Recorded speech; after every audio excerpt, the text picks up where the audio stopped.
another bias that we have that I'm actually going to call a meta bias, because this really affects a lot of biases, and it's somewhat conceptual, but it works with the toward away from bias in a very interesting way, is what I'm going to call the cause-effect projection.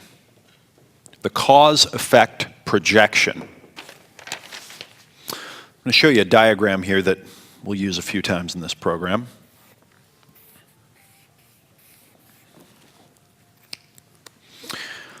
This is the way that the average mind likes to see the world. One causes two. Okay, there's a link. This thing happens, and then this causes this. Now, if you really want to be bored, Wyatt and I could get into a conversation about causality, which is kind of boring, and we won't go into the depths of what philosophers have talked about. Later in the program, we'll go into a non-boring discussion about causality and a new way to look at it. But the quote-unquote reality of the situation is that this doesn't exist. Okay? Cause and effect cannot actually be perceived directly by humans. We imagine it. We make it up. And we make it up in a very particular way. We see one thing happen, and then we see another thing happen, or we see two things happen at the same time, and we say, oh, that one caused this one. Right? So our spouse comes home and they say something, and then we get upset. And then they come home the next day and they say something and we get upset. And we go, aha, you are making me feel bad. You are causing me to feel bad. Anyone ever done anything like this in your life? Okay. But we can't perceive cause-effect directly. We made that up. The next thing we do is even better. We generalize. We do what Wyatt and I are calling samenessing. Seeing similarity, seeing pattern. So we say, okay, one not only caused two, but our mind makes another quantum leap and says, every time there's a one, it causes a two. So we don't just say, you made me feel bad. After two or three of them, we go, you make me feel bad. You are the reason why I feel bad. I feel bad? It's because you're here.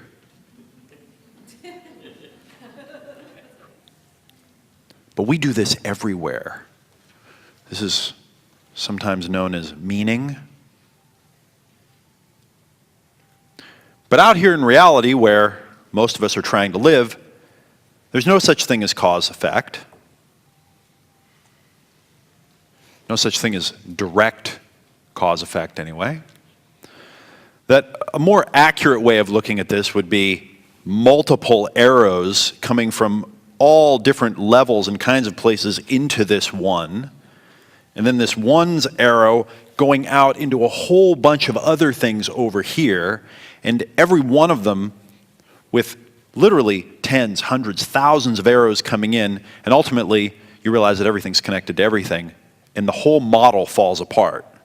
It doesn't operate this way anymore. But here's the trick. Here's the trick about cause and effect. It's an important stair step on the ladder or the staircase to taking control of your own mind.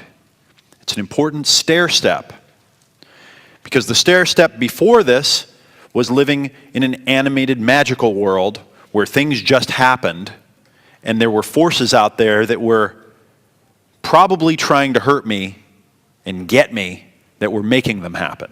I didn't have any grasp of it. A step up, right, an evolution up, just like moving from problem and goal up to vision and challenge. A stair step up is moving to cause effect.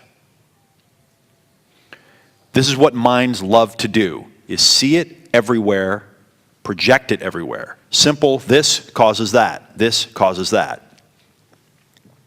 The stair step after this, we'll get into it, is multiple causes, multiple effects,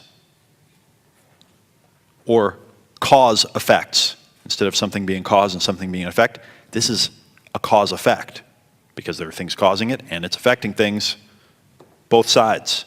Multiple causes, multiple effects, and there are levels beyond that as well. They're mental models. It's just an idea. That's the point I'm trying to make. It's just an idea. Just a stair step doesn't really exist. Some humans thought it up. Just an idea that can easily trap us. Don't get too attached to it. Another bias that we have